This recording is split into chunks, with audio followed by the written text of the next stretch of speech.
Good afternoon. Please welcome Tish Long, Chancellor, and Robert Shea, Lieutenant General, United States Marine Corps, retired President and CEO of AFCEA International. Good afternoon, and welcome to the 7th Annual Intelligence and INSA 2019 Summit. And we are sorry that we cannot meet in person this year. Yet we are very grateful that you are with us today virtually, and we look forward to seeing each of you face-to-face soon.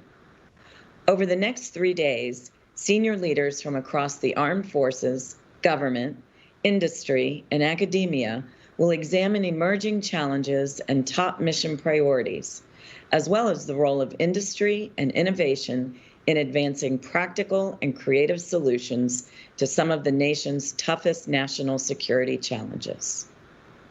The summit's a unique event. INSA and AFCEA are two organizations founded on the principles of public-private partnership in pursuit of national security. We've partnered for 7 years to create and sustain the premier forum for unclassified dialogue between the United States intelligence agencies and their partners in the academic and private sector. An event of this type and size is not possible without the generous support of our sponsors. And so Tish and I would like to recognize and thank our premier and platinum sponsors: Adobe, Lockheed Martin, Maxar, Perspecta, Raytheon Intelligence and Space, Microsoft, CACI, Guidehouse, KBR, Microfocus Government Solutions, SAP NS2, Scope Now, and Dell Technologies, along with all the other sponsors who are shown on the screen. Their support demonstrates that the public-private dialogue is critical to a successful national security enterprise. Sponsors and exhibitors are central to our summit. Many are small companies where truly game-changing innovation often occurs. Engagement with them is a great way to appreciate the advances occurring across our industry and for how these innovations can be applied to increase intelligence capabilities. I strongly encourage you to stop by the virtual kiosks and see what they have to offer. Bob, maybe you and I can visit the kiosks together. I look forward to that. In the spirit of innovation that Tish mentioned, 3 years ago, we began a developers contest in the summit called EPIC App Challenge. EPIC, the Emerging Professionals and Intelligence Committee, is the young professionals group of the AFCEA Intelligence Committee. EPIC members conceived, planned, and executed the App Challenge. Essential leadership and guidance and technical support was provided by Microsoft Azure Government. And at this time, it's my honor to introduce Nilo Norton and Louis Shepard to announce the winners of this year's challenge.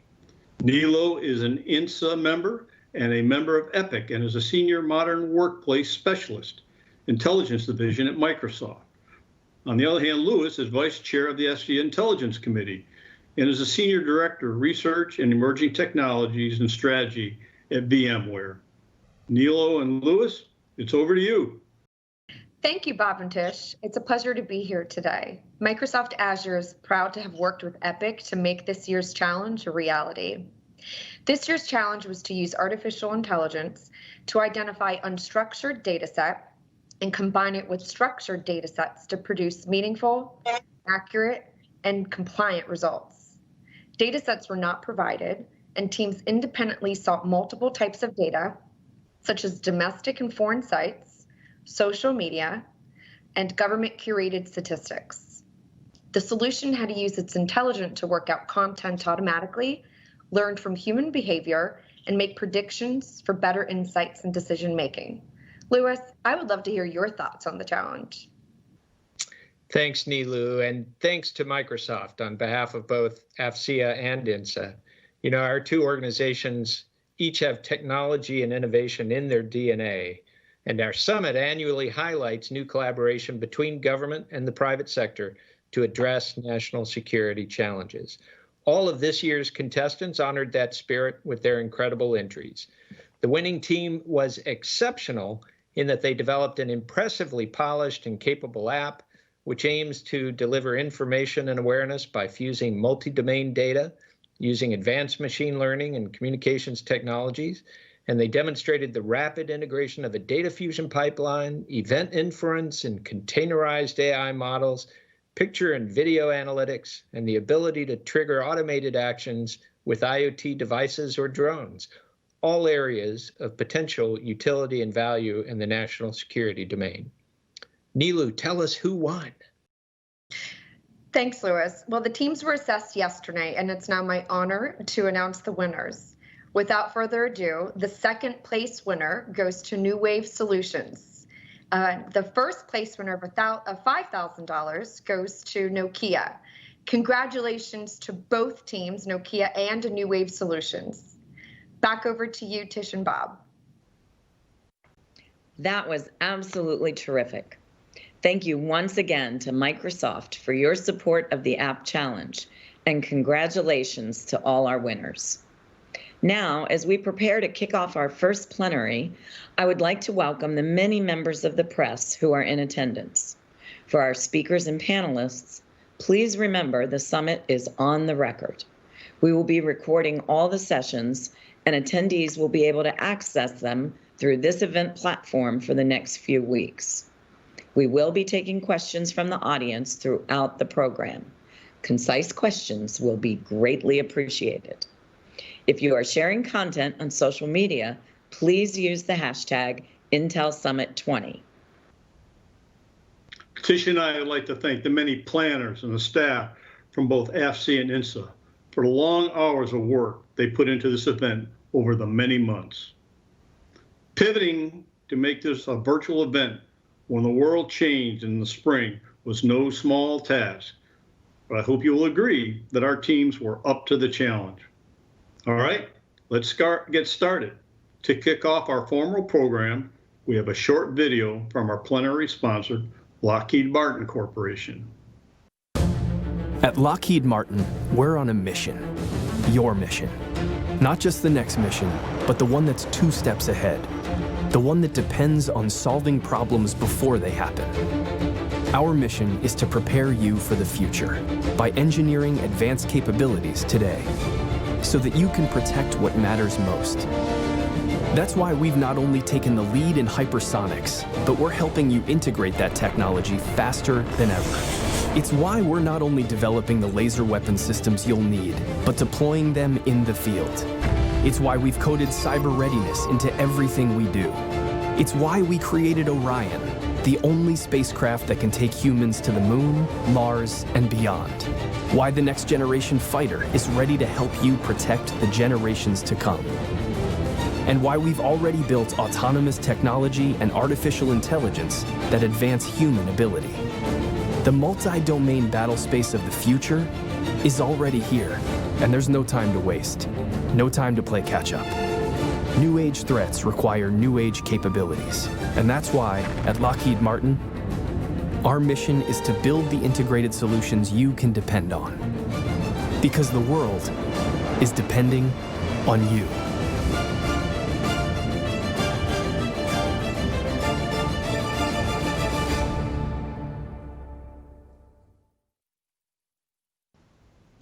It is my pleasure to introduce Mark Pasquale, Vice President and General Manager of Lockheed Martin Corporation, who will introduce the moderator of the opening plenary session. Mark, it's over to you. Thank you very much, and good morning, everyone. I'd like to thank both INSA and AFCEA for their hard work and leadership in reorganizing this premier forum of the intelligence community to be successful in these trying times. It's my pleasure to introduce you to our moderator, a leader whom you all know and have grown to admire over the years, the Honorable Sue Gordon. From her role in leading and unifying the United States intelligence community to advising corporate America, she's been motivated by a singular vision of making the world a safer and better place. Her most recent and most visible role was as the Principal Deputy Director of National Intelligence. Previously, she served as the Deputy Director of the National Geospatial Intelligence Agency. These capstone tours were preceded by various leadership roles at the Central Intelligence Agency, where she started fresh out of college in 1980 from Duke University. She's presently serving on several corporate boards, including Senior Intelligence Advisor to INSA, and continues to advance an open, nuanced discussion of national security in a changing world with the private sector, academic community, and the American people. Sue, on behalf of the thousands of us in industry who embrace your mission as our mission, thank you very much for your service and your time here today. Everyone, it is again my honor to introduce the Honorable Sue Gordon. Good afternoon and welcome. I am absolutely delighted to be here today to open this amazing summit at an absolutely extraordinary time. We're going to be talking today about my very favorite topic, which is a strategic look at intelligence and national security. Think about where we were just a short year ago. We were in the middle of crises in the Middle East and in Venezuela. We were working to position ourselves as a community, not only to respond to great power competition, but to provide intelligence at a time of growing global competition. We were figuring out the right posture to continue our fight against the terrorist and violent extremist threat. The persistent threats from Russia, China, Iran, and North Korea were not just persistent as they had been, but they were changing in nature and challenging us in new ways. Cyber and space were becoming not just technical domains, but increasingly the way that our adversaries and competitors' interests were being manifest. And election security was the thing in the back of our head that we knew was the most important thing that we could address. And then the pandemic hit. And luckily we had solved all those other issues so we could, or perhaps not. So today what we're going to do is I have an amazing panel with me to discuss kind of how we see the past 6 months to a year has been and how we see ourselves positioning for the future. I know you will have a great time. With me today are 4 icons of the community, 4 of the best leaders that I've ever known, and 4 of my favorite friends. General Paul Nakasone assumed his present duties as Commander, U.S. Cyber Command, and Director of the National Security Agency and Chief of the Central Security Service in May 2018. General Nakasone has held command and staff positions across all levels of the Army, with assignments in the United States, the Republic of Korea, Iraq, and Afghanistan. Lieutenant General Robert Ashley Jr. became the 21st Director of the Defense Intelligence Agency in October 2017. He previously served as the Army Deputy Chief of Staff for Intelligence, G2, and as the Director of Intelligence, both at U.S. Central Command and the Joint Special Operations Command. In just 2 weeks, on October 1st, after he relinquishes command of DIA to a successor, he will retire from the Army after 36 distinguished years of service. And I will tell you, he has earned the quiet peace of a job very well done. Vice Admiral Robert Sharp became the 7th Director of the National Geospatial Intelligence Agency in February 2019. From April 2016 to February 2019, Vice Admiral Sharp served as the Commander, Office of Naval Intelligence, and Director of the National Maritime Intelligence Integration Office. And finally, Dr. Christopher Scolese was appointed the 19th Director of the National Reconnaissance Office in August of 2019. From 2012 to 2019, Dr. Scolese served as the Director of NASA's Goddard Space Flight Center, where he led the nation's largest organization of scientists, engineers, and technologists responsible for building spacecraft, instruments, and new technology to study the Earth, our solar system, and the universe. Welcome, gentlemen. I am delighted to be in your presence, and I'm excited for the audience. So let's just get going. And General Nakasone, we'll start with you, but then we're going to run the table. Talk to me about the past 6 months, the good, the bad, and the hopeful, giving us a sense of where your focus has been and your agency's posture heading into what will be undoubtedly a fascinating year. And give me at least one lesson learned that you're going to apply from these past 6 months that you're going to apply going forward. So first of all, Sue, and to INSA in general, thanks so much for allowing us to be part of it. As you recall, last year we were solving all those problems until the pandemic hit. But let's talk a little bit about the past 6 months. What have we learned? I think we all learned about prioritization. What do we have to do? I think we at the National Security Agency learned that it is truly about partnerships and it's about resiliency.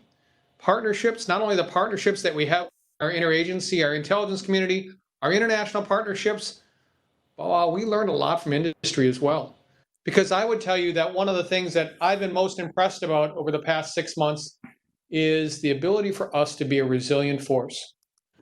You know, all of us had to take a look to ensure that we had the proper surface area in terms of what our workforce was going to be able to do when we had very little knowledge about what the pandemic was all about.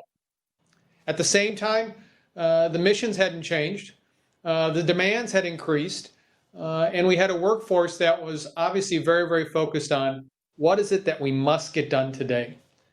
So I think this idea of partnerships and resiliency has been critical to our success over the past 6 months.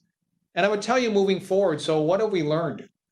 Well, we've learned a lot in terms of one of the things we talk about the National Security Agency. It's great because we have a structure, we have rules, we have usage, we have all these different things that allows us to do our job. And then some would say, hey, you know, the challenge at the agency is that you have rules, you have a structure, you have usage, you have all these things that perhaps get in your way. We've flattened a lot of what we've been able to do. We've been able to move things much quicker. I think we've shown an agility in being able to cover the targets that required being covered. And I think the other thing is that we've been able to meet the demands. So again, Sue, thanks a lot for the question. Thanks for being here, and thanks to INSA. Yeah, that's a great perspective. Resilience and partnership are two pretty good skills for the 21st century. General Ashley. So let me give you a couple things. Thanks to our industry partners and to everybody for putting this on. Always good to be on the small screen with my battle buddies. And Sue, is always good to see you. I'll add a couple of things to what General Nakasone laid out. Prioritization, you know, there's nothing like a reduction in your workforce to about 25 to 30% to really have you an appreciation for what are the most important no-fail missions you got to execute, and then how are you going to do that. So prioritization is a forcing function, not necessarily a lesson learned, but it really was something that drove the ability to make those hard decisions and really go out to your customers and your stakeholders to go, hey, this is what I'm going to be able to do for you. And you kind of work your way forward. Probably the biggest one for us and one of the biggest lessons learned coming out is trust. So what happens when this thing initially kicks off? You have this exodus from the facility. You're figuring out what's mission priority, send everybody home, and then everybody's got to get organized and go, okay, now what are we going to do? What does this thing mean? What's the level of the risk? How do I bring people back into the building? And how do I bring people back in the building safely where they go, I'm not at risk when I come back in that facility because I've trusted you to do everything you possibly can to mitigate my safety when I come back in the building. And we've done a lot of things, and we share best practices across combat support agencies. So for me, one of the huge takeaways has been trust. I would echo everything General Nakasone said. Not a better forcing function than, you know, for federation and leveraging partners. The other part of this is because what leaders do is they bring empathy, compassion, and they got to take care not of just the individuals that are coming into the workspace. They got to have some understanding of family. And the other big part of this is the complexities of what happens when the Child Development Center closes down. What happens when the kids are having to do homeschooling and, you know, you got to come in and you can't find somebody to watch your kids. And so part of, you know, what General Nakasone talked about is policy is not dogma. You know, we can challenge that. We can work that in the IC policies to give us latitude. The other part of OSD is working within those policies to give us latitude of how we take care of our most precious asset, and that's our families. And we've been able to do a lot of that, not close all the gaps, but a lot of it. So for me, it really is building trust in the workforce that we're taking care of them, helping their families, and we're putting the conditions in place to bring them back. Awesome, thanks. We're going to come back to your issue of prioritization in a bit, but Admiral Sharp, God, how does a Navy girl make that mistake? I'm so sorry. Admiral Sharp, talk to me about NGA, because we actually saw NGA quite a bit in the media during the time. So talk to me a bit about your experiences. Yeah, also, Sue, just great to see you. And as Bob said, our battle buddies, we actually come together as combat support agencies on a weekly basis, and our teams are lashed up and talking and collaborating on a daily basis. I think it's been a success. You know, we already had strong relationships, but I think we've even grown stronger. My thanks also to INSA for using the technology and making this available to us during these different times. And we have been pretty proactive in communicating during this, and I'll come back to that as I reflect kind of on 6 months. For one thing, I didn't think I'd be saying 6 months, although when we started, I told the team we need to be thinking in months, vice weeks, and it certainly has played out to be true. From early on, I kind of set a North Star using geospatial reference here. The North Star I set for the team was, I gave them direction that we will take all actions necessary to protect and preserve our force and our families while continuing to meet the mission critical needs of our nation.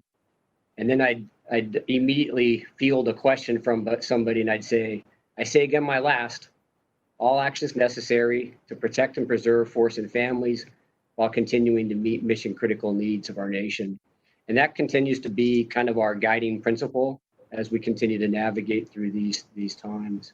The second thing is we drove our numbers down. We took very deliberate steps to get ourselves connected and communicating and collaborating. And I think from your personal experiences, you're aware that part of our IT modernization plan, long-term plan, had always involved improving our unclassified infrastructure and establishing more agility in how we operate as an agency and as an enterprise at the unclassified, collateral, and high side level. So we just took advantage of this crisis to make that a priority for us. And you've probably seen some of the numbers we've had floating around there, but our team went from supporting 300 remote access users on a daily basis to supporting 7,000 or 8,000 on a reoccurring basis, and pushing out CAC card readers and upgrading the capacity and the speed we have, making the technology available to our force. So that's been impressive to watch. And then once we got ourselves connected, Dr. Dixon and I challenged the team to not just use this crisis, not just survive this, but to use this as the opportunity to come out of this stronger and smarter and better in every way imaginable, to take advantage of this crisis, to reimagine some of our workflows and our processes. And we continue on that journey today. And it really has been amazing to watch some of the creativity and the ingenuity in times of trouble. Thank you. Thanks, Admiral. One of the questions that I think we'll want to talk about throughout the course of our conversation is the notion of what we learned that we'll use going forward, rather than, we learned how to do that, now we're going to get back to the way that we did it before. So it sounds like that you're already changing your common model to address what you learned in your crisis model. All right, Dr. Scolese, in a row. Hey, it's great to see you again, Sue, and thanks to you and INSA for sponsoring this and allowing all four of us to see each other together. I mean, I think it's been mentioned by General Nakasone about the partnership, and I think you'll hear more about that today, how strongly we work together to ensure that we can meet mission. I would say second everything that I've heard so far, and just emphasize a few of the points. I think the one of the things that really impressed me, one of the really great things that we saw, is how strong our people are. They are just fantastic. We had to reduce, staffing in order to deal with the pandemic. Here, we couldn't reduce it quite as much. We don't really have didn't really have an infrastructure to support unclassified work. So we had to have a higher number of people here in order to meet mission, and they did. And they did a fantastic job as we came up with ways to do that. And as General Ashley said, that really required a trust from our workforce and from each person to protect their families and to protect them. We had to provide an environment that was safe, and they all had to work together to be safe, both inside the four walls of the NRO as well as outside with their families. And they met mission. We delivered 100% of what we were asked to deliver and continue to have launches as needed and continue to maintain progress towards future activities that the nation needs. So I would say that was one of the really spectacular things, is to see just the strength of our people, the commitment of our people, and how much they trust each other, not only within their organizations, but across their organizations. And then I'd like to hit a little bit about the adaptability. I don't think we said it exactly. Admiral Sharp mentioned it. As the pandemic wore on, we recognized how important it was for us to adapt to the environment and start to be able to find ways to communicate more broadly with the workforce and with the broader community. And that required us to go off and develop a unclassified way to talk and develop unclassified networks. We had great help from our partner organizations that already had that infrastructure, and we're able to use that. And now I think going forward, we're going to have a more effective, efficient organization because we have more tools in our tool shed that will allow people to work in different areas. So with that, again, thanks for letting us be here. Great, Chris, and you and General Nakasone kind of hit that same point about you found new processes in order to be able to do things with fewer people at greater distance and at faster speeds. You couldn't just do everything harder. You had to actually find some new ways, and I think we'll talk about that later going on. Let me shift a little bit. General Ashley, you brought up the notion of prioritization, and I think what you were talking about when you mentioned it is prioritizing your work during those 6 months. But let's jump up to the macro level of national security prioritization, because certainly one of the other things that happened was the pandemic became a national security issue and actually kind of exposed us to how big that national security tent is. So as you look forward, in both your priorities at the DIA, but also, and for each of you, your own agencies, but also the intelligence community, do you see any shifting priorities in terms of racking and stacking of where we put our resources on the big areas because of the pandemic, because of climate, because of migration of those issues? Or do you think we're pretty much positioned well?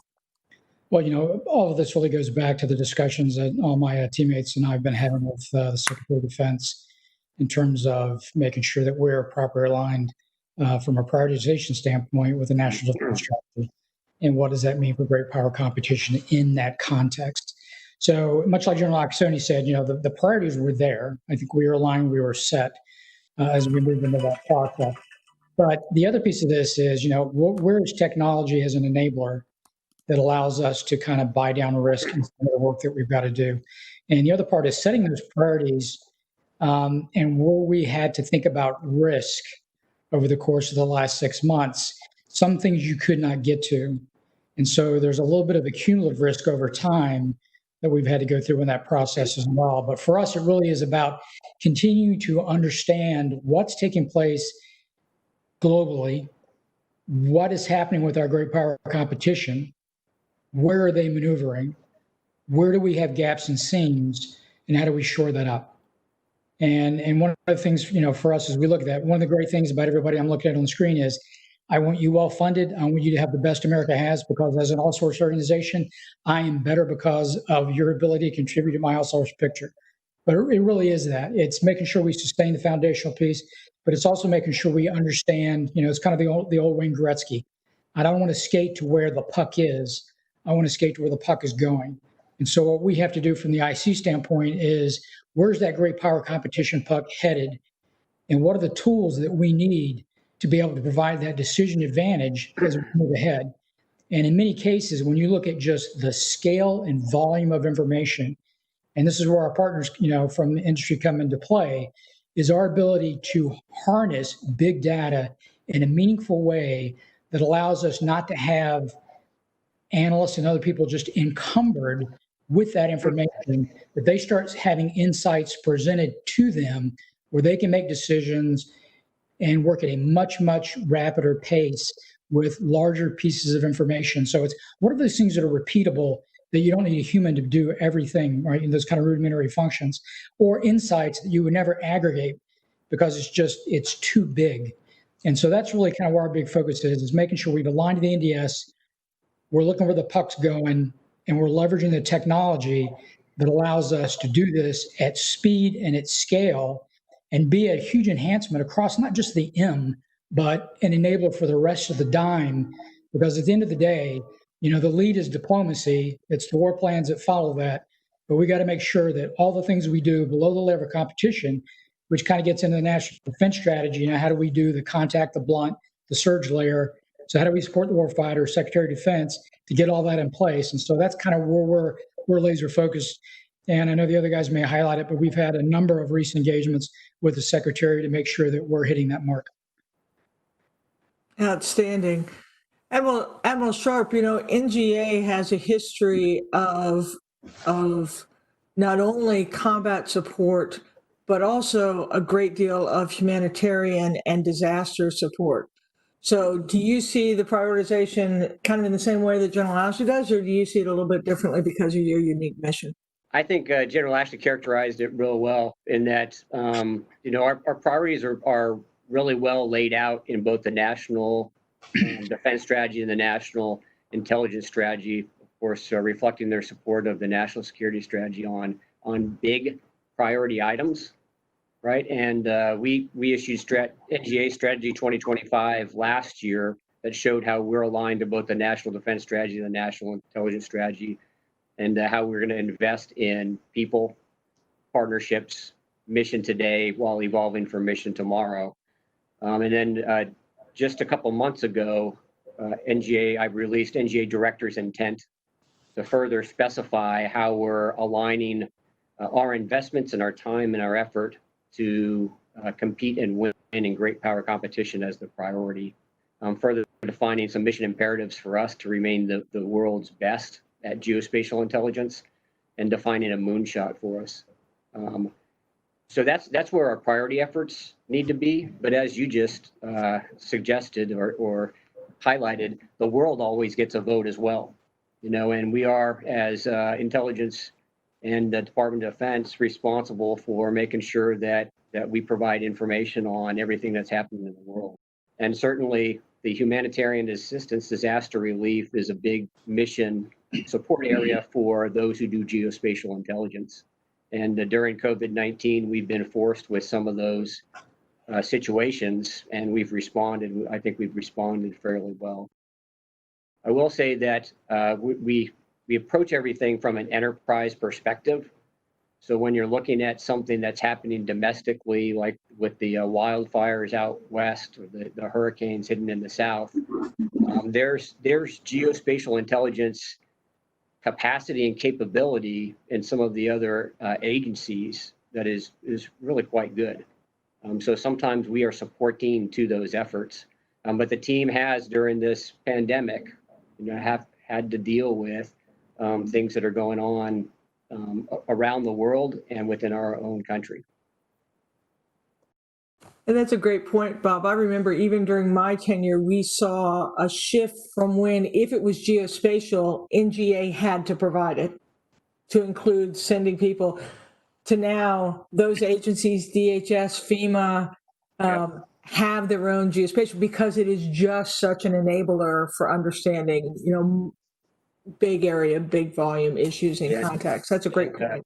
Domestically, FEMA did a really good job of using geospatial tools to understand what's going on with the pandemic here.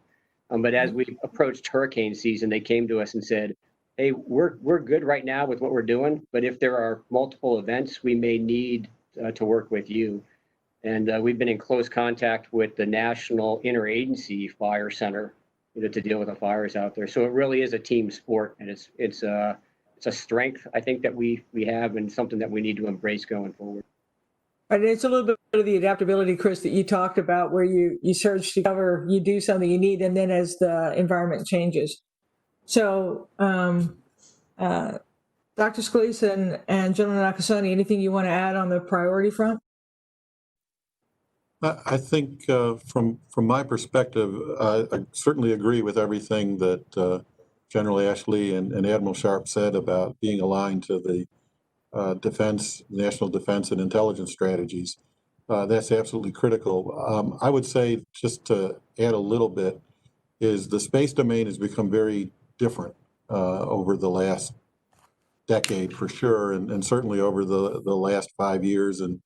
And within this year, we've definitely seen that it truly is a contested domain, and that's required us to be very adaptable and highlighted what we talked about earlier as well about resiliency.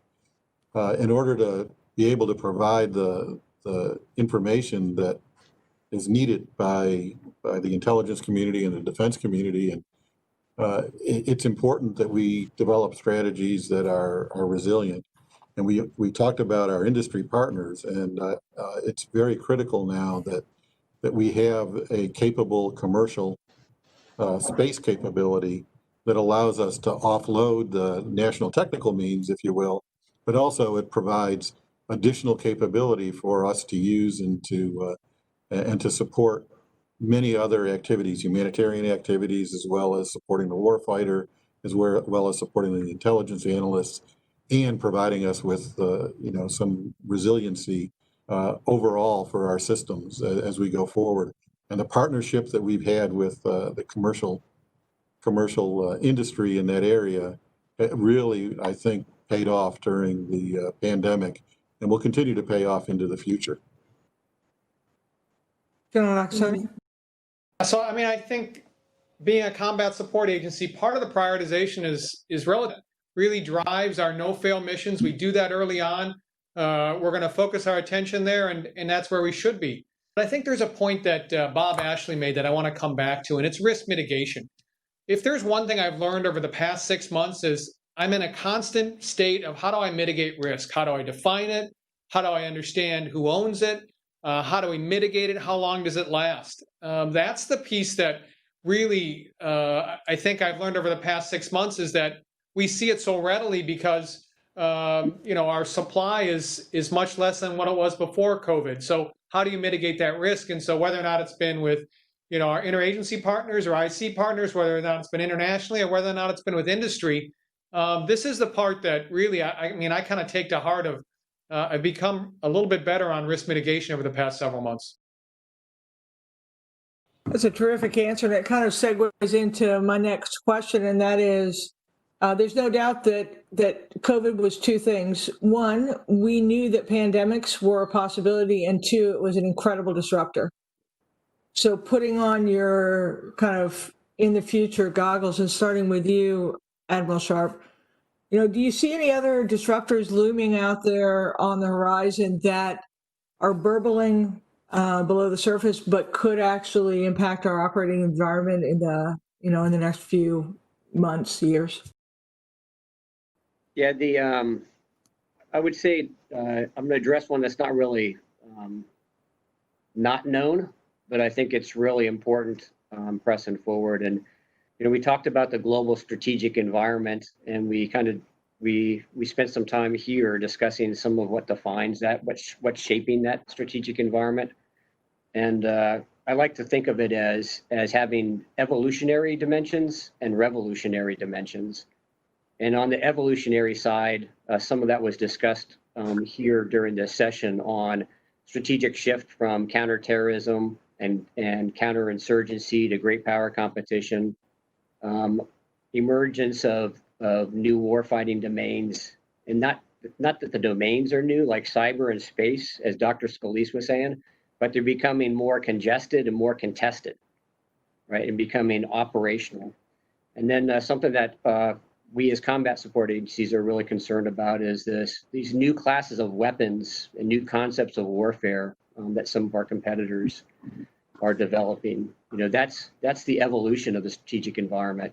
On the revolutionary side, this is where I think the disruptors lie, on the revolutionary side. And it's this revolution in remotely sensed and geolocated data, which is available to everyone. And Dr. Scolese was talking about some of that in commercial industry, right? But it's available to us, but it's also available to our competitors. the revolution in smart machines and artificial intelligence. Once again, great opportunity for us, but it's not only our opportunity, right? That's the competition space. And then there's another dimension to the revolutionary side of the strategic environment that we're really concerned about, which is we're calling geo-int assurance. But how do you have confidence in the ones and zeros that you're using for making decisions based off of? So that revolutionary side, is really, I think, our challenge and our opportunity and our competition space that's going to define our investments and how we operate over the next decade. So pick up on that for me, Dr. Scolese, because one, your agency has been causing the disruption and the revolutions over many years, but how do you pick up on what Bob says and kind of do a little bit of crystal balling for us? Well, as they say, whenever you're predicting the future, you're usually wrong. But I think there's some things that are really, really clear. And I think, as Admiral Sharp said, technology is really allowing us to do some things that we didn't think of before. And I'll just hit, I think, two aspects of it. One, just the technology developments in terms of computers, in terms of materials, in terms of IT, has allowed us to develop systems that deliver product more efficiently and more capable, and in some cases smaller.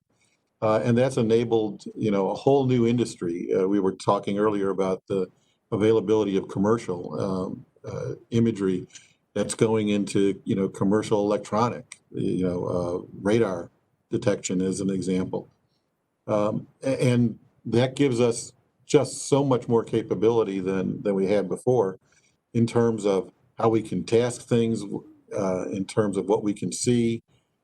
Basically, the whole Earth is being covered almost all the time now when you look at the combination of what's out there commercial in this country, what other nations are providing, and what we provide in terms of national technical means. And as was said, it's not only available to us, it's available to others. It's particularly the commercial and the international. So we have to use that technology to really help us. We have to be smarter. I think one of the things that will allow us to do that is artificial intelligence and machine learning. When you have all of this capability out there, you have to figure out a way to manage it. Whether you own it or not, you're going to use it, and it's a very large data set to have to deal with. When you own it, you're trying to manage where each piece is. When you don't own it, you're trying to understand what each piece can bring to the equation and how you can best support whatever the need is, whether it's a data request or it's a imaging opportunity to be able to go off and effectively and efficiently deliver that piece of information. At the same time, it's bringing down lots of data, and we need machines that can go off and filter through all of that data, make sense out of it, so that the analysts and the warfighter don't have to sit there and go through reams and reams of data, which will take way too much time, but we give them the piece of information that they need. So I think technology is going to enable us to do a lot of things that we hadn't done before. It's going to enable others to do a lot of things that they've done before. And then as we move forward, we have to look at how we can be smarter and use the tools of technology, including artificial intelligence and machine learning, to allow us to deliver the product that we need and to deliver the information that we need more efficiently and more effectively. So you can. I'll ask a rhetorical question, then we'll come back to it if we have enough time. So, do you think it's a race? I mean, do you think the person that can actually make use of all the data that are available in a significant way will be the disruption itself? Anyway. Absolutely. Yeah. So, General Nakasone, when I tell my history of intelligence, I talk about three epochs. I talk about one, which is kind of Cold War, when governments held the data and we had to go find it. I talk about the rise of terrorism, and that changed where the information was, and it led us to completely change how we went and got data. And now we're in a digitally connected world, and I think we're seeing things there. So you're kind of sitting at the crossroads of each one of these jump shifts in terms of where we go from a intelligence perspective. So how do you see it? Well, I think I'd come back to the question that you asked in terms of the next great disruptor, and that's akin to what we've seen with COVID-19. For me, it's influence operations. Clearly, let's think about it. You know, COVID-19, low barrier to entry, right? It came in, it affected those within nations pretty uniformly. Influence operations, low barriers to entry, below the level of armed conflict. We've seen it now in our democratic processes. I think we're going to see it in our diplomatic processes. We're going to see it in warfare. We're going to see it in sowing civil distrust in different countries. And it's all enabled by technology. The great technology that's enabling so much of what we're doing is also that dual-edged sword that malicious cyber actors and others are being able to use to create doubt, or to be able to question authority, or to be able to, be able to spread messages that are far from true. I think influence operations just in general will be, for us, one of the things that we'll be dealing with, not just every 2 or 4 years, but this is the competitive space that we're going to be in as intelligence agencies and as our nation. Great point. General Lastly, put that in a military context for me. So let me add a little bit of that, because General Nakasone, that's a good lead in. So, everything that you do, every piece for all our industry partners, every piece of kit, every system, every technology, every tool, there's got to be some operational context in which how that is utilized. And this is a little bit on the kind of the rudimentary side, but I'll come back to the influence as well. A guy named Christian Brose, he was the senior staffer for Senator McCain. And Christian wrote a book called Kill Chain. And if you really want to get back to a primer of Acquisition 101, go read Christian's book, because what it talks about is the stovepipes we built, the lack of interoperability. And so to get after General Nakasone's challenge, part of that challenge is speed of recognition, speed of decision, machine-to-machine interfaces of information, whether it's a warfighting machine, whether it's the technology that lets us understand what's taking place in that influence sphere. So as our industry partners think about the things you build, we got to be able to elegantly move between weapon systems. We got to move between cross-domain solutions, and that's got to be seamless. That's got to be seamless as I build, a foundational database. That's got to be seamless as we think about how we have an F-35 talk to a partner nation. And so all of that stuff, the internet is, for the most part, interoperable. OSD, it's not interoperable like the internet. We build a lot of pristine things that have some pretty heavy stovepipes. So it's that kill chain, and that kill chain is not just kinetic. That kill chain is a decision kill chain, and the other part is think about across the entirety of the dime. I spoke at INSA probably 2 years ago, and one of the comments I made, I said back when Mike Groen was a Joint Staff J2, if he walks into General Dunford, I'd say the same thing now for Trey talking to General Milley, and all he talks about is the M in the dime. That's not going to be a real satisfying conversation, because we are deep in the M, but boy, do we play in the I, in the E, and the D as key enablers. And so all of that space. And so from our industry partners, help us build that enterprise that allows us to have decision advantage and move faster than our competitors. So if I might come back, it's kind of interesting because having served with Bob Sharp and Bob Ashley and myself, a lot of us cut our teeth in the fine fix finish, a decade ago as we were working support to our operations in Iraq and Afghanistan. So we knew initially about speed and agility and all that, but now it's really at a hyper level in terms of where we need to go amongst our community and certainly within our department. Absolutely. Chris, we're going to have you start this one. So I'm on the record of saying that one of the things that the digital environment has done, it is it obliterated boundaries of all ilk, one of those between the government and the private sector, such that we now have companies being national security decision makers and being the threat surface that our adversaries are attacking. And I think what it all of you refer to is a growing partnership with the private sector. So talk to me a little bit about how you see that developing within the context of your agency. And I know that this is not a new thought for you, but still advance it for me.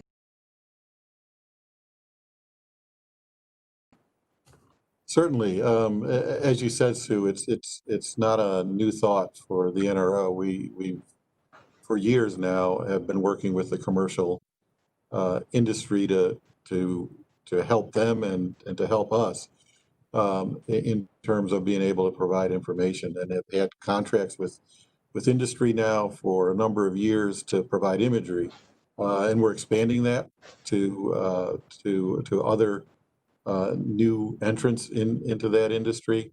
We're expanding it into the RF realm. In addition, it's been expanded into launch. Just this year, we had 2 launches from New Zealand on a commercial rocket. That's 2 big firsts. It's a commercial rocket, and it's not the first acknowledged NRO launch outside of the U.S. And those are fairly significant events, and also indicates our strong partnership with our international partners, to say that our boundaries are not just entirely within the United States, but with our allies as well, to accomplish mission. So we're continually working to advance that. We're continuing to do that. We have more activities going on this year and into the future. We work very closely with our partners, DIA, NGA, NSA, other agencies in the government, to be able to provide that data.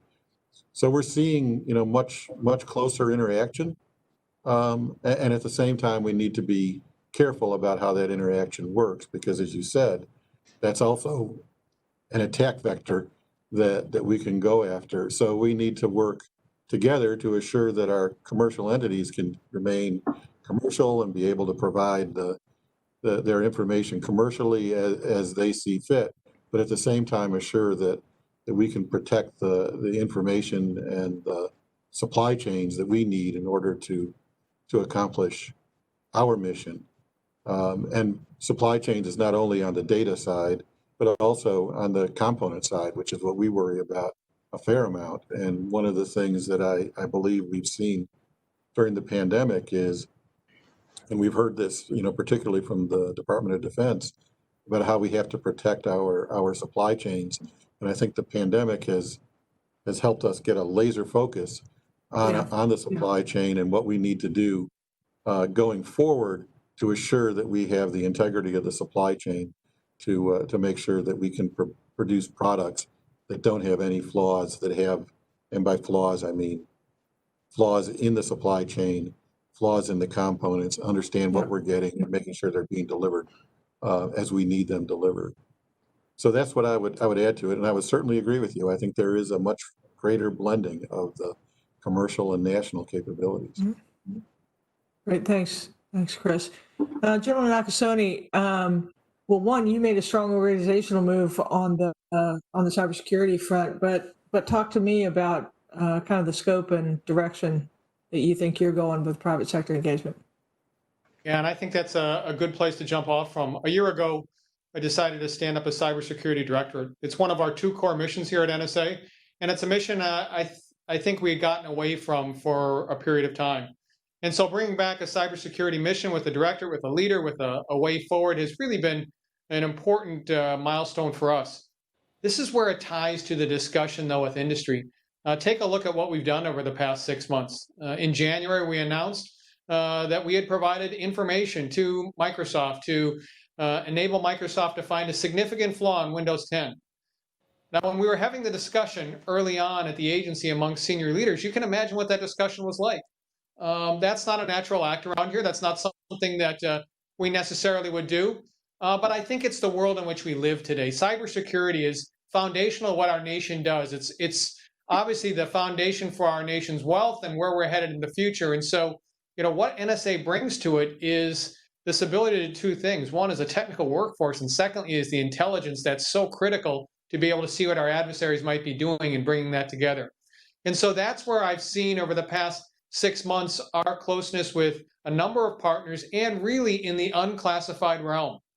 There's been over 6 different cybersecurity advisories that we've released with international partners or members of the interagency or corporate partners. This is where we're headed as an agency, and particularly within cybersecurity, where the vast majority of work is done by the private sector and is done very, very well.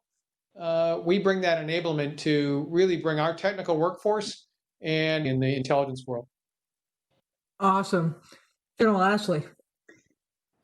So for us, the way we look at it is, making sure we're able to articulate clearly the problem we're trying to solve. And when somebody walks in and says, we're getting ready to build this in our own lab, I go, industry probably has an 80% solution to that. Let's talk to industry first. And then let's figure out where's the nuance in that last 20%. And that last 20% might be that you have to operate in a secure enclave as opposed to do that at the unclassified level. So we're going to figure out how do we bridge that over.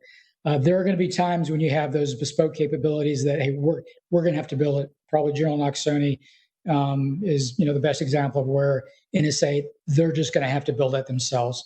Of course, leveraging partners. But for us, I'm looking for the 80% solution that's the head start, because there's probably a commercial variance of this thing that I need, but I got to be able to apply it against a different problem. So, I'll give you a simple example.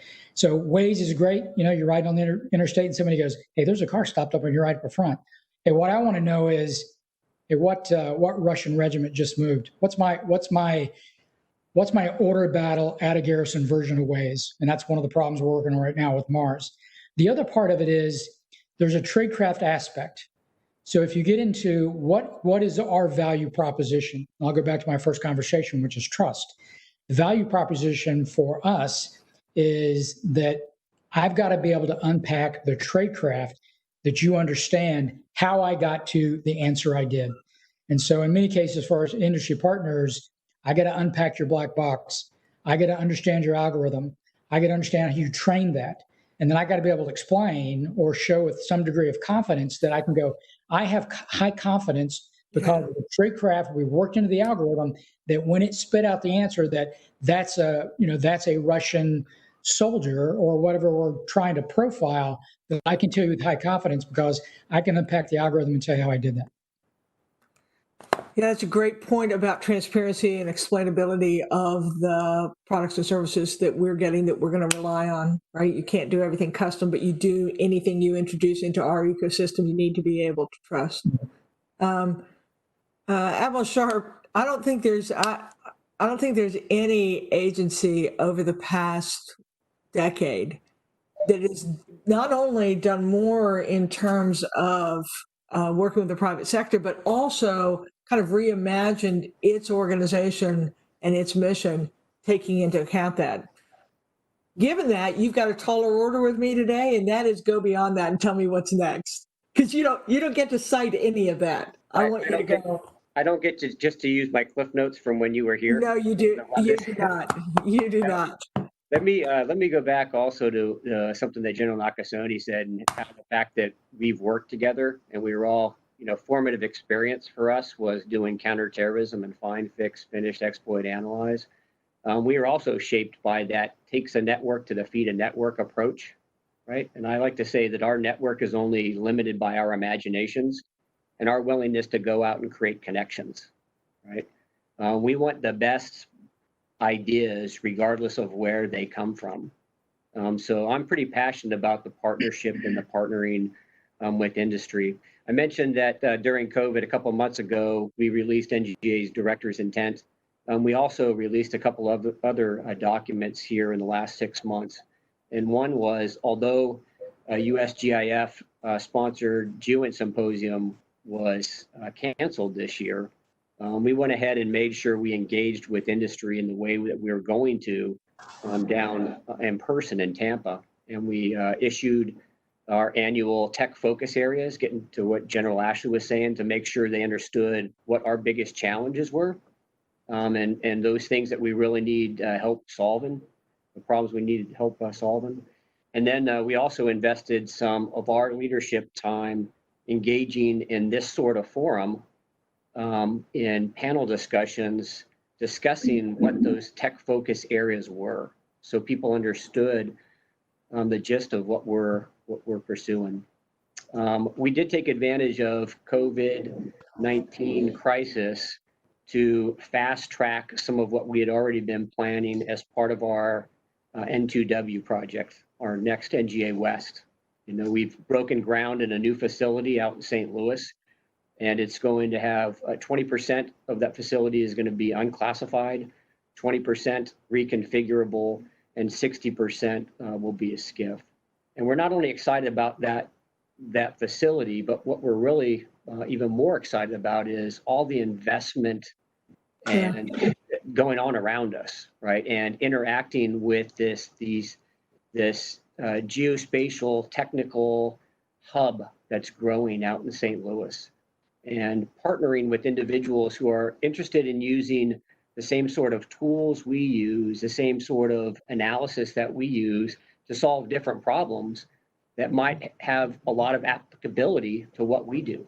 As General Ashley was saying, if I can take an 80% solution and just tweak it to meet my needs, I want to do that, right? And I really am excited about what we're building out there and the way ahead in partnering with industry, because I really do think that that's so critical, so that for NGA, for us to achieve that moonshot that we described, we can't do it alone. We need to do it with the National System for Geospatial Intelligence, industry partners, academia, our international partners. That's our advantage, our comparative advantage, and we need to leverage that. Yeah, I totally agree. I think your last sentence is my reason why I'm so hopeful. There is just nothing that a totalitarian regime can do to match that particular combination when it's energized. All right, well, I'm getting hate mail on the chat that says, quit hogging this panel. So I'm going to turn to some of the questions that the audience has. The first is for you, General Nakasone, and it comes from three youngsters that are just new in this business: General Clapper, Patrick Tucker, and Walter Pincus of the Cipher Brief.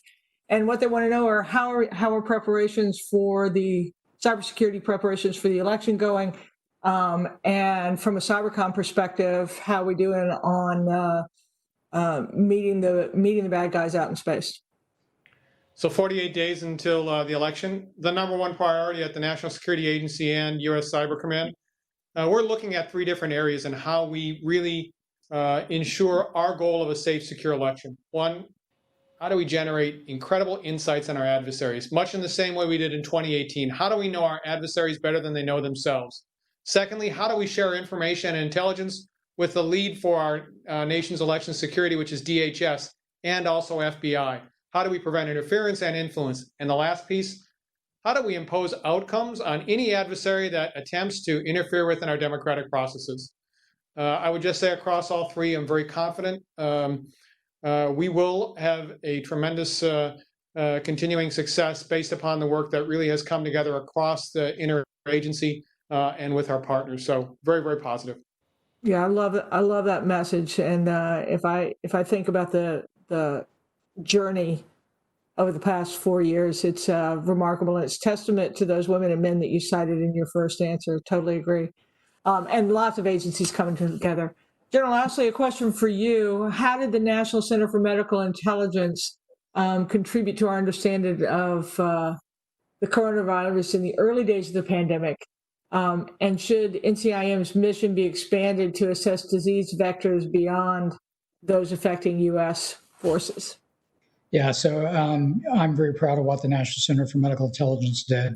They own kind of the indications warning problem back into the Secretary of Defense when we start seeing the signs of something that could be associated with a pandemic or a significant medical issue along those lines. And again, it goes back to one of my other initial comments. A lot of that is based on collection. So when you have these epidemiologists, you have these doctors that are all looking at these signs, they're professionals. It is as good as the collection that comes in for them to be able to see that. So that's why we're so reliant on organizations like General Nakasone and the other field collectors too. Part of what we do through defense attaches and other organizations that bring that in through partner nations. NCME did their job. Over the coming months and years, That will get unpacked probably in a much more public way, not for this particular venue. But one of the things we have done, and we did it early on, is we went back and looked at everything we knew, who we told, when we told them, and when we knew it, and what leader did that get to. And I am confident that we did what we were supposed to. The other part as well is, it's kind of interesting because I was thinking about this, when you think about the name, the National Center for Medical Intelligence, but it works for the Secretary of Defense. I'm good with us in that space. There's the Center for Disease Control, World Health Organization. We interface with all those organizations. And so for us to have that capability that is laser focused on interfacing with those organizations, and the other big part of what NCME does is part of our foundational charter is to understand capability capacity of foreign militaries. So the other piece of that is NCME comes back and tells the senior leadership, here's the capacity for a foreign military to deal with the pandemic, to deal with whatever medical issue is. So that's your foundational understanding of, not necessarily the artillery systems and the other things, it's their ability from the medical side. And that's one of the key charters they have. Very proud of the NCME team. They did their job and they got the word out. Outstanding. Admiral Sharp and Chris Scolese, the next is for you. How is the Space Force being integrated into the intelligence community? And how can the IC support the Space Force and the U.S. Space Com effectively as they continue to develop their missions? Well, I guess I'll start a little bit. Start by saying we have a great relationship with the Space Force and Space Command, and of course their Space Command is being reestablished. Of course, it's about a year old now. Space Force is a little younger than that, and we're working very closely as we're developing those ties. From an NRO perspective, it's about the equipping portion of it and providing the capabilities that are needed, and we're working very closely together to define how we can operate. We have a joint center where we work together in Colorado to plan and coordinate maneuvers in times of crisis and to practice as we're going forward. So I would say we have an extremely tight relationship, and moving forward we see just a very good way of protecting our assets in space and getting good space situational awareness. From the intelligence side, I'll let Admiral Sharp talk to that. Yeah, we're real excited about our partnership with SpaceCom and Space Forces as they evolve. And you won't be surprised to hear this, but as they stood up SpaceCom, we of course stood up an NGA support team to embedded within the command there, co-located, so that we could make sure that all their geospatial intelligence needs were known and were being met. And we'll continue that investment in co-location with them. We also invested some capacity here within our own agency to grow some expertise focused on what's going on in the space realm, just like we would with other areas. From a foundational side, we're also working to help think through how we take that knowledge of the Earth from seabed to space, the physical characteristics of it, and to understand that at a greater fidelity. So think about the type of work that's gone into WGS 84, GPS, knowing those things. How do you project that even further out? And we aren't doing that alone, but we're doing that with a range of partners. And then helping the command element and that combatant command and the force understand their operational domain, threats to that operational domain, be they terrestrial based, and where they are, or on orbit. So it's an exciting frontier to be involved in. And we also, like Dr. Scolese is saying, we're real impressed by the partnership this far and look forward to it strengthening and expanding in the future. Yeah, and General Ashley, I would assume that from a foundational intelligence and an operational intelligence, you're seeing an uptick in terms of that, because once you're going to be a warfighting component, it just tends to, it's all fun and games, and then it's not, right? Yeah, no, and just the amount of information that we've got to digest what we got to bring in. And then you cannot put in many cases, not necessarily a human in the loop on that. So I know some of you guys are talking about, the machine analytic rapid repository system, MARS, as we migrate MIDB, and it's going to come out in a number of modules. The first module is infrastructure, and then the next module is we're looking at order battle, then we're getting into IMD, cyber, and then space, counterspace. And in a lot of ways, that information has got to be stuff that we use AI, machine learning, computer vision, and we bring it in at scale with an understanding of how we ingest it, with a degree of understanding of confidence in the information, that we don't have to have a human screen all of that. And so for us to do that, Mars is kind of, like Bob refers to his moonshot, that's kind of our moonshot that we're going to do for foundational for the warfighter. Awesome. What an area of growth. And I'm delighted to hear about the integration between the two, because I think they're like peas and carrots, right? Intelligence and space.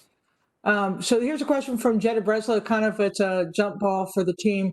What technological advances are your agencies seeking and seeing from high-tech companies that aren't part of the traditional defense industrial base?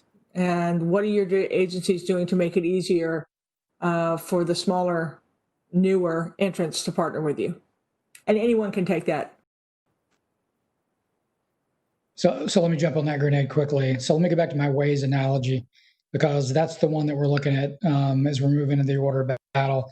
And because, we're pretty good at finding everybody and kind of laying out, all the great stuff from what the IC provides us to find somebody fixing the garrison and count tanks and all that stuff. But when everybody's out and about, that's a different challenge. That is a significantly different challenge. If you help me figure out my order of battle Waze out of garrison, I'll buy you a beer. Yeah, I'll add to that a bit as well.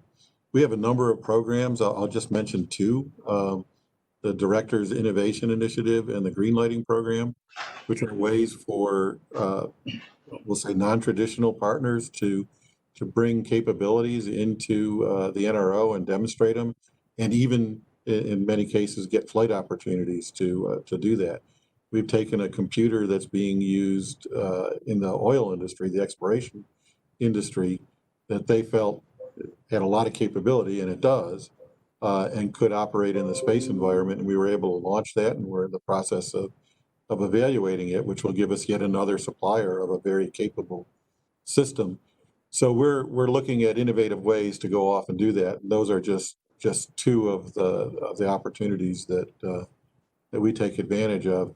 And just to make a paid political announcement, I guess, is that we're in the process of having the competition this year. So people have proposals coming in at the end of this year would be an opportunity to do that.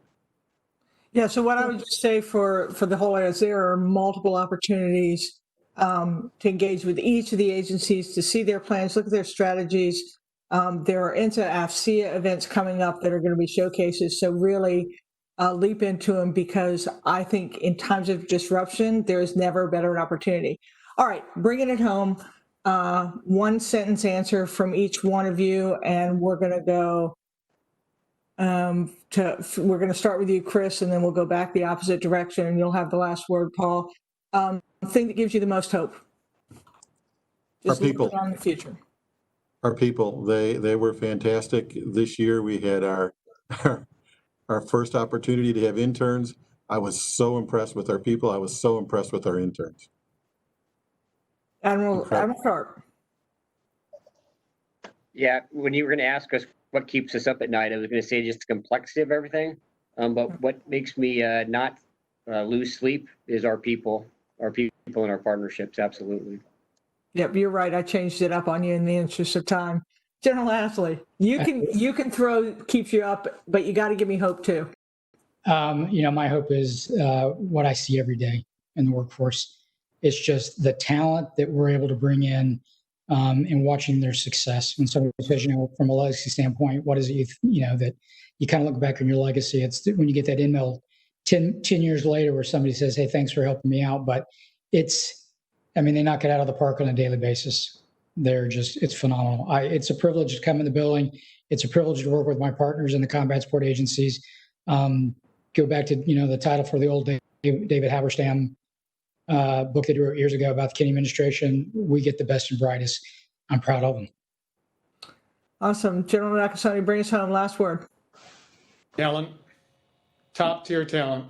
We get it all the time. I see it every day. Gives me hope for the future. Awesome. So, gentlemen, thank you so much. Thank you for what you do. Thank you for your service. Thank you for your leadership. To our audience, to our sponsors, to our organizers. This was a great day. You want to know what gives me hope? This event. Take care, everyone. Enjoy the event. Thank you. Thank you, Sue. And thank you to all the agency directors. That was absolutely fabulous. I think we'll be talking about this session for the days to come. We will now take a 30-minute break. Please use some of this time to visit the kiosks in our virtual exhibit hall. Our first breakouts begin at 2:45 p.m. Eastern Time sharp. Bob, let's go visit the kiosks. Let's go.